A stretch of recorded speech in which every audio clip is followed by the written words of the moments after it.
Hey everyone, it's Tuesday, and frankly, I am here with my new good friend. She doesn't know she's my good friend, but her name is Alyssa Heller, and she is the proprietor of Edith's Eatery and Grocery, is one of the names it goes by. I like to call it Edith's Deli, but what do I know? In Brooklyn. So hello, Alyssa, how are you? Hi, good. I'm so excited to be here. Thanks so much for having me. I am, once Paulie G mentioned you and told me what you had put together, I knew you had to be on the show. And it was just a matter of me remembering and then reaching out to him and saying, I looked for you on Facebook. I think I found you, but I wasn't sure. And I was like, just give me her email. So that's how we ended up hooking up. So we've got our first comment of the day.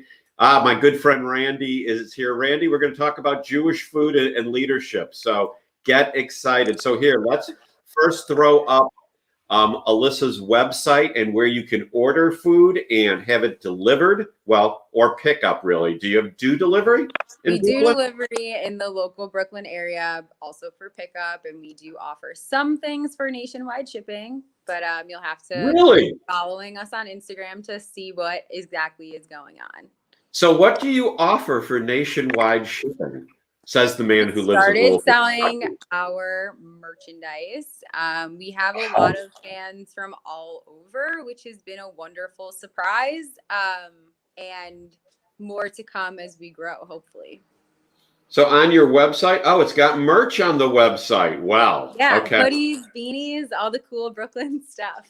I know where I'm getting my next hoodie or whatever from. Very cool. All right. So first, tell us the story. Your name is Alyssa, but it is Edith's Eatery and Grocery. So why Edith? Why'd you do this? And you did it during the pandemic. Tell us the genesis of it all. Yeah, so I've been in the food industry for about 10 years, doing what I call like the very sexy work, which is manufacturing, supply chains, shipping, and order fulfillment. So all the stuff that you usually don't really get to talk about or hear about, but I did a lot of work in those areas and wanted to bring Edith's to life after 10 plus years in the food industry. And I've always been really passionate about Jewish food. It's something that I grew up with and really kind of grew up with not the best tasting Jewish food. There's a lot of misconceptions about what Jewish food is, and normally it's either that one weird aisle in your grocery store that you may not walk down, or people. The weird aisle does not do Jewish food justice. Let me just say that, first of all. Right. So we thought that there was an area to bring Jewish food to more people in a really accessible way. My great aunt, her name was Edith. She owned a Jewish deli in Brooklyn from 1949 to 1953. Hated it, retired and moved to Florida. But, with that, at the beginning of, the COVID era that we know and live in now, this past winter, spring, I found a box of her recipes and started going through them as more of a personal passion project, cooking her old recipes. And kind of through that process, I realized that we could really do something to celebrate Jewish food. Yeah. And so I reached out to Paulie, just sent him a cold email, really.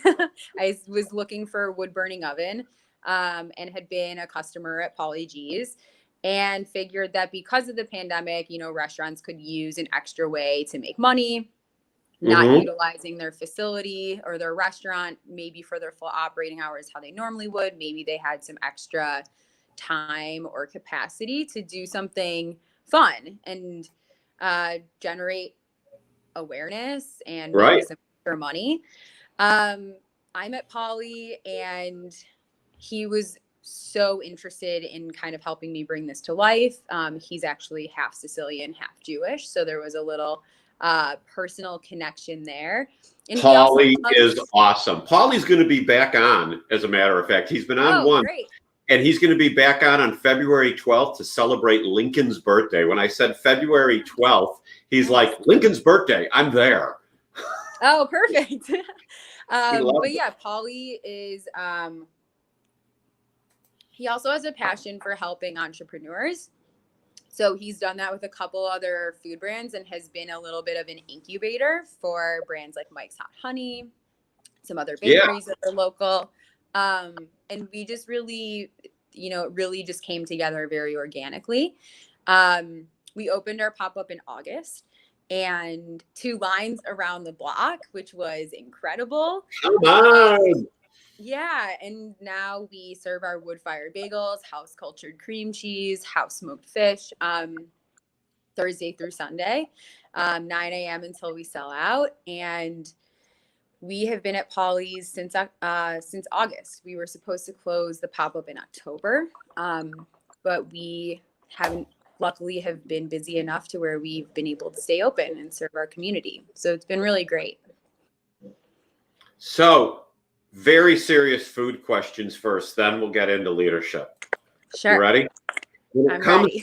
When it comes to matzo ball soup, are you a hard matzo ball person where they explode in your stomach, or are you a soft matzo ball person where when you touch them with the spoon, they disintegrate? So I'm the Goldilocks approach here. So it's kind of like I like to sit somewhere in the middle, Okay. where it's not too soft, not too hard. We actually just started doing matzo ball soup at Edith's, but we like to kind of throw it back to its original story and its original form. So matzo ball soup was really not made with matzah until the early until the early 1900s. Before that, it was called nodelach, and it was made with day-old bread. Yeah, it was made with day-old bread. So people would go, any bread that was unsold from their local bakery, they would turn it into breadcrumbs, and they would form the nodelach, or like what we know now as matzo balls, from there. And they started adding them to soup in like Germany, Poland, and Austria.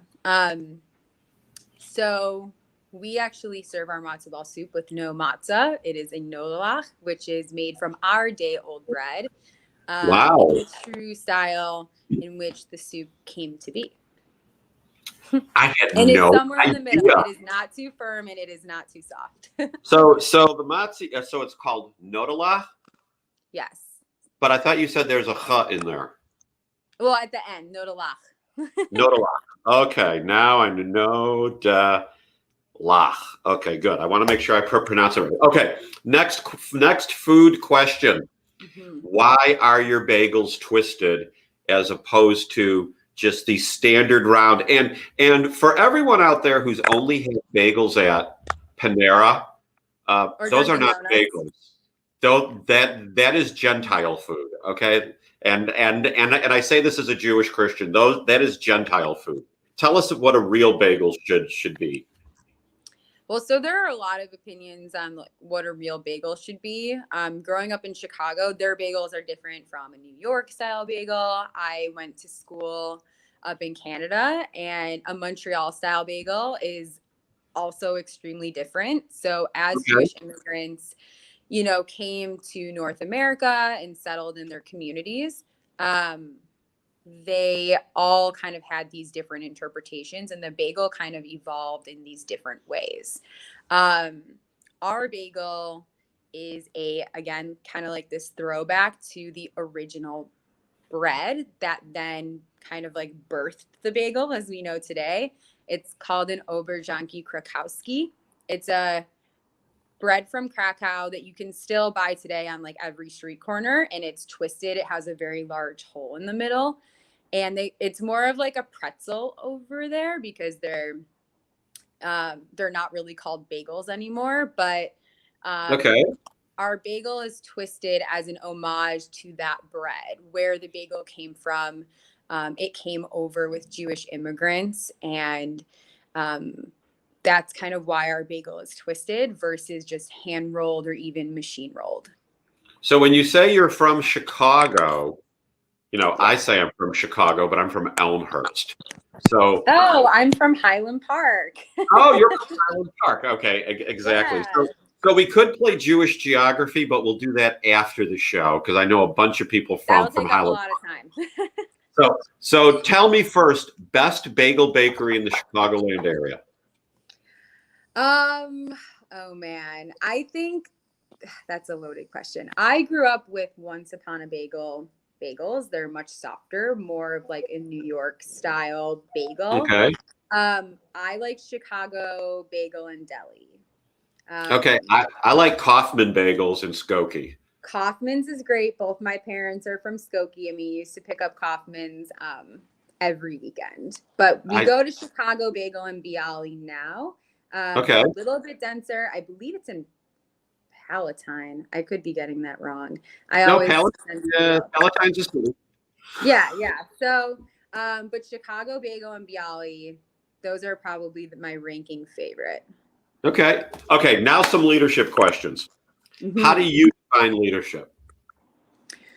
So I define leadership in a little bit of an untraditional sense. I've worked for quite a few different companies in the food space, from companies that are owned by private equity firms or venture capital firms at Momofuku or at even Ian's Natural Foods.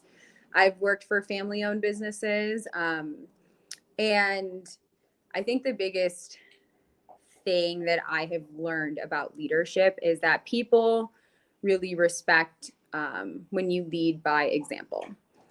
I've had quite a few leaders, or bosses, people who I've worked for when I've been in retail, especially. You know, retail is very tough. You work long hours, you work every holiday. And the biggest thing for me that I wanted to make sure that I express as a leader for my teams, no matter where I've run them or what environment I've been in, is that I lead by example. I like to be the first one in the door and the last one to leave. And seeing people who work just as hard as you, I think is the most inspirational, because everybody can kind of, coast at a certain point. It's easy once you get to the point where you can hire a big team. It's easy to delegate. And I think a lot of good leaders delegate really well, but there is a certain point to being, in it with your team and being, working just the same amount of hours as them, being a resource for, if they need extra hands or help, or if they need someone to ask questions. I always want to be there to make sure that they know that they can count on me.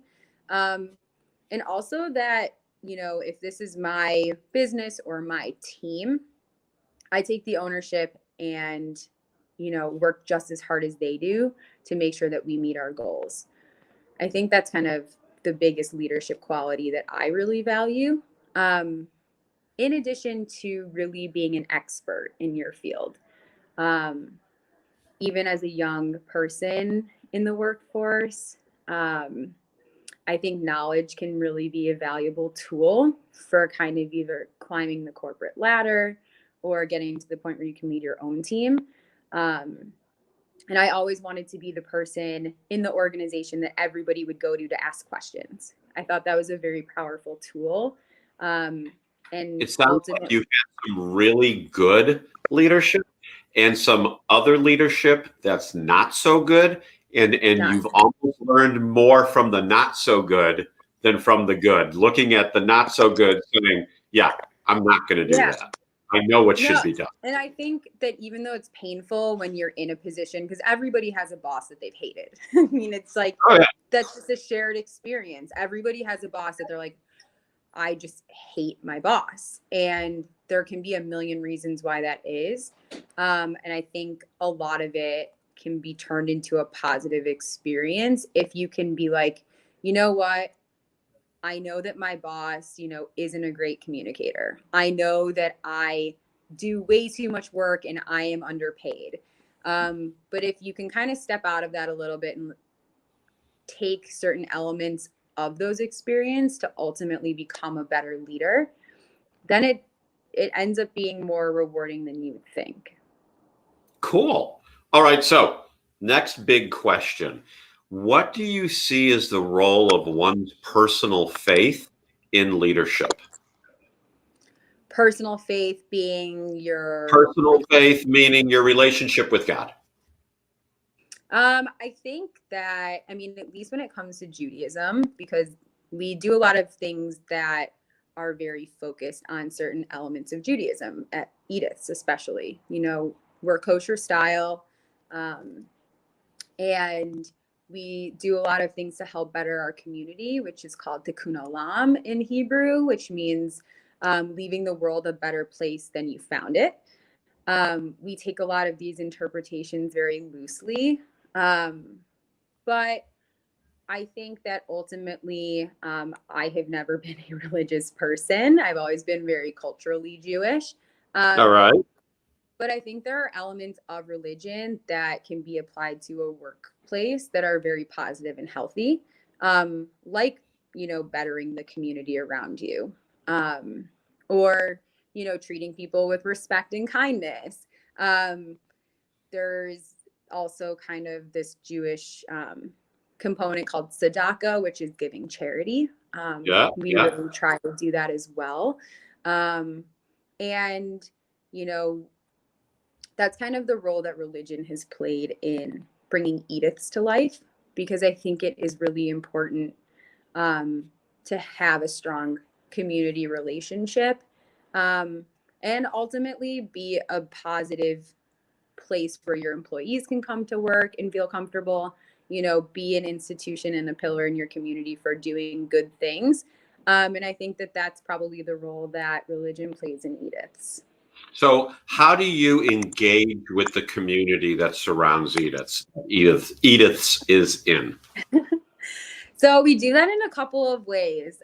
You know, we're just a pop up, so we're not a permanent fixture in the community. You know, Paulie, he's been a local business owner for 10 years. So, you know, there Right. are some differences there in the way that people see us. So um, we really try to know everybody's name when they come to Edith's. We have quite a Okay. few regulars. Um, and we want to know everyone's name. We think that everybody's business is valuable and important. We love our customers. Without them, we wouldn't have anything. Um, and we want to be a positive moment or a positive bright spot in their day. So that's kind of a little thing that we do. I'm from, you know, Midwest, so we have a little dose of Midwestern hospitality in there. That's very Um, good. but we also collaborate with local businesses. So we've done collaborations with our restaurant neighbor Dion D. They serve Vietnamese food, and normally you wouldn't think that that would kind of go together. Jewish food, bagels, Vietnamese food. Like, how does that work together? Um, but we have collaborated a few different times, all donating proceeds to hyper local charity or like charitable organizations that either help clean up the neighborhood, they serve you know, underserved populations in the community. We've donated to community fridges, um, and that's kind of the way that we've been able to engage with our community directly. Um, Polly so G is in the room, by the way. Oh, hi, Polly. Polly, he says, try that when you are 67 years old. So I didn't catch his comment right away. I'm not sure which exactly thing you said he's talking about, but I'm sure I'll hear it in person too. yeah. So where do you Yeah. go for inspirational leadership? Um, Inspirational leadership. I actually I go to my dad. Okay.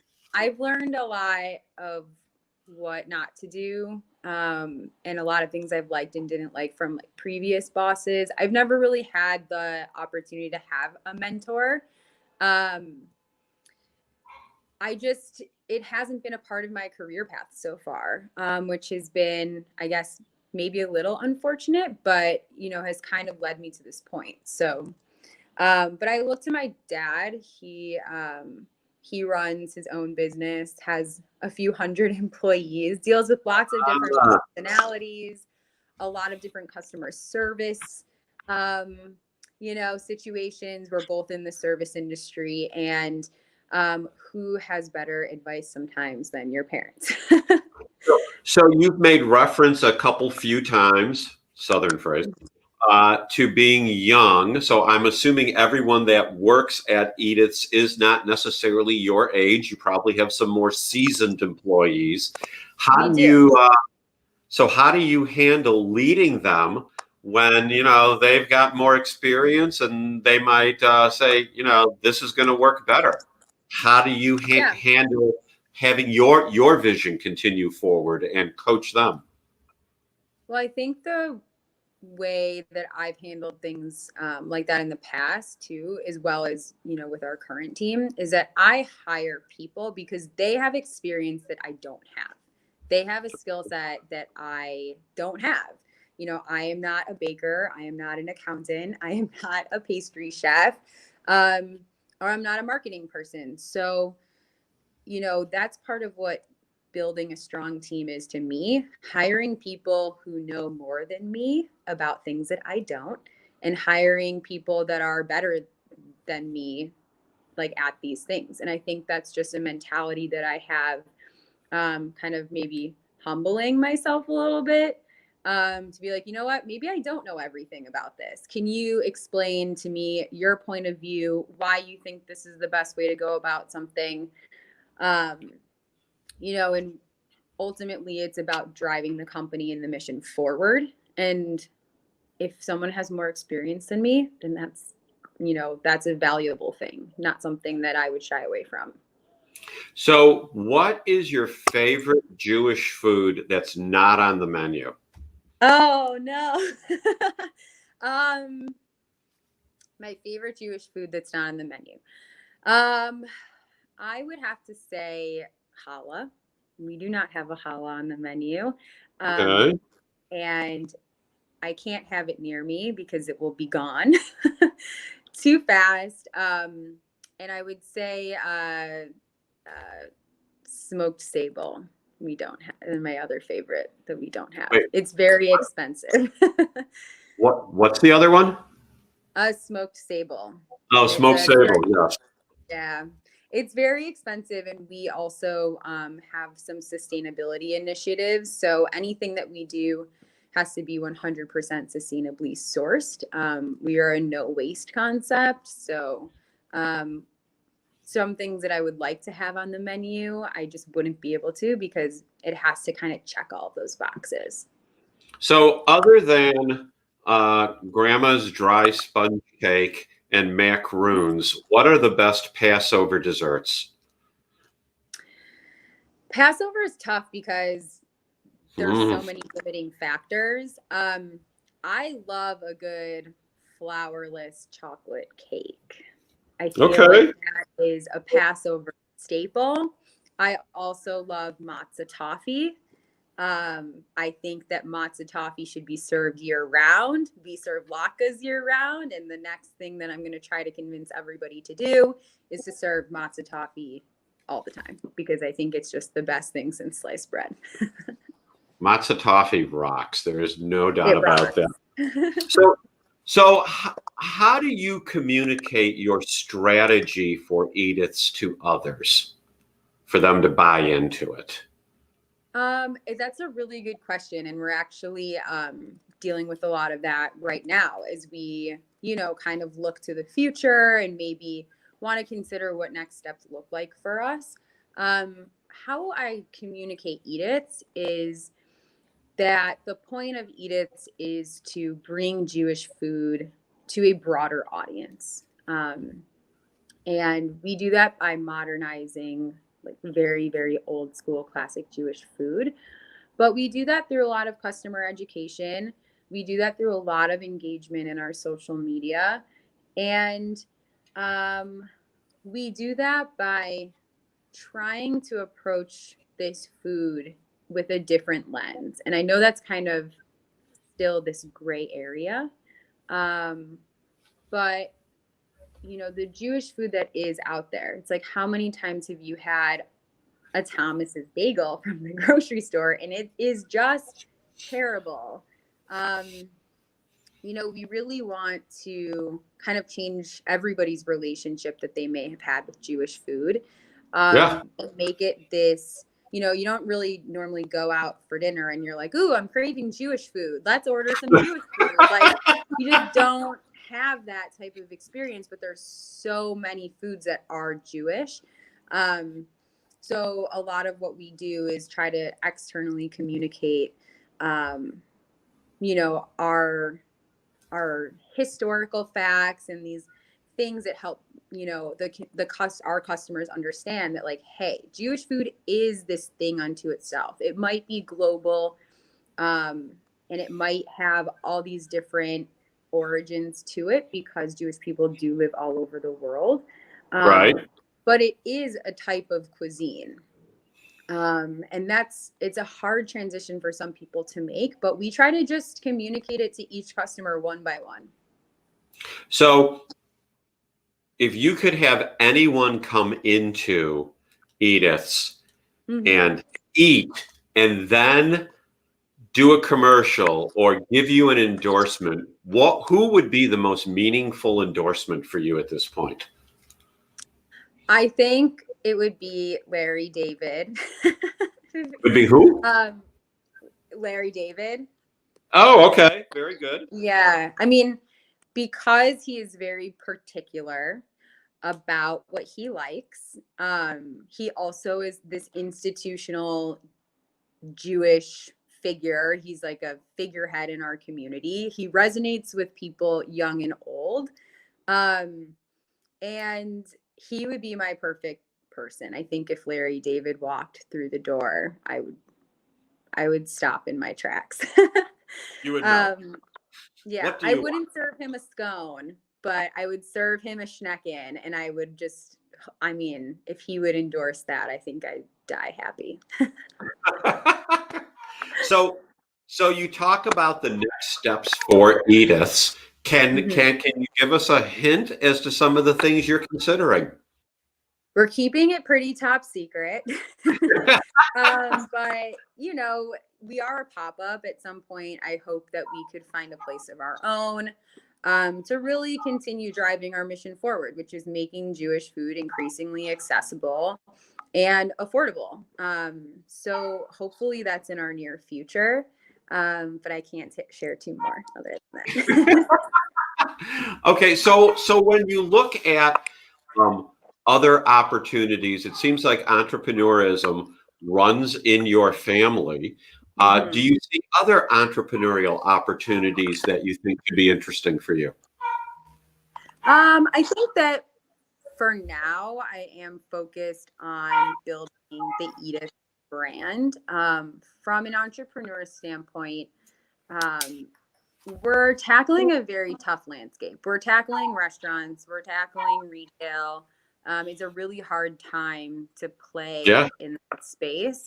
And we're going to continue to be scrappy and try to grow this brand in a very grassroots, organic kind of way. Polly says Larry David doesn't sing. I know he doesn't. That's why it would be like my goal. That's why it would be the best of best the best endorsement, because it'd be truly authentic. But Jerry Seinfeld wouldn't be bad either. No, I'd take Jerry Seinfeld. If I couldn't have Larry David, I'd take Jerry Seinfeld. So, we're winding down. We're at 29 minutes of our 39-minute show. So this is the part of the show where I hand it over to you for the next 2 minutes.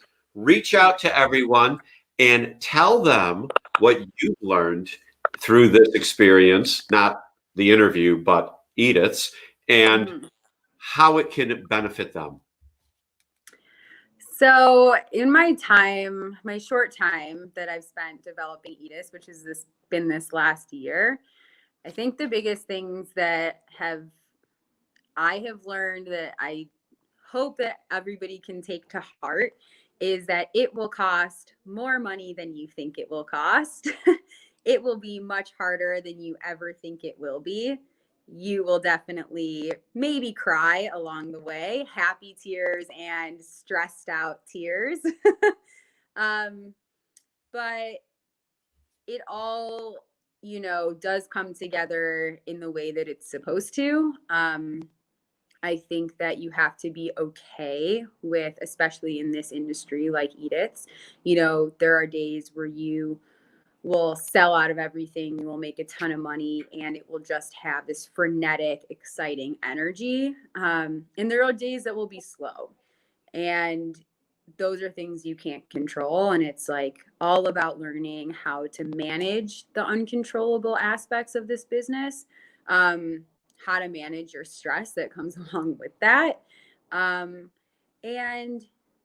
I think the biggest thing that I've learned is that you have to always be thinking 1 or 2 steps ahead.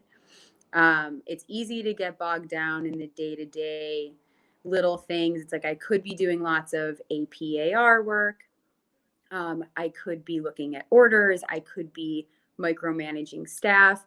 But it is really important to make sure that you're thinking and working 2 or 3 steps ahead, and trying not to get bogged down in the day-to-day work, and just to stay focused on like your goal and where you want to take your company.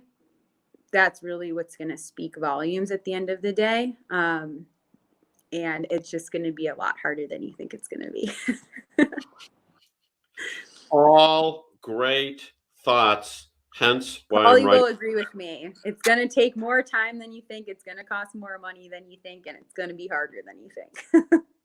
But oh, it's so worth it, isn't it? It is. I mean, to feel, even just to stand and talk to one customer and they're like, wow, this like made my day. I was so stressed out and I had your bacon, egg, cheese, and latke, and I was stress eating, and it just comforted me. Those little things really do have an impact on people, and it makes it worth it. Fantastic. Alyssa, thank you so much for being my guest today. Thank you for having me. This was so wonderful. Such a pleasure talking to you and talking food and talking leadership. You are wise beyond your years. And frankly, I am tremendously impressed that in the middle of a pandemic, you go, let's start a restaurant. Come on now. Even a pop-up. That's awesome. That's awesome. Everyone else, that's it for Litvak Leadership today. We will be back tomorrow at 4:30 again, because we have 2 days of special times this week. Join us tomorrow at 4:30. And that's it. Everyone be blessed and enjoy the day. Bye now. Thanks, John. Thanks, everyone. Bye.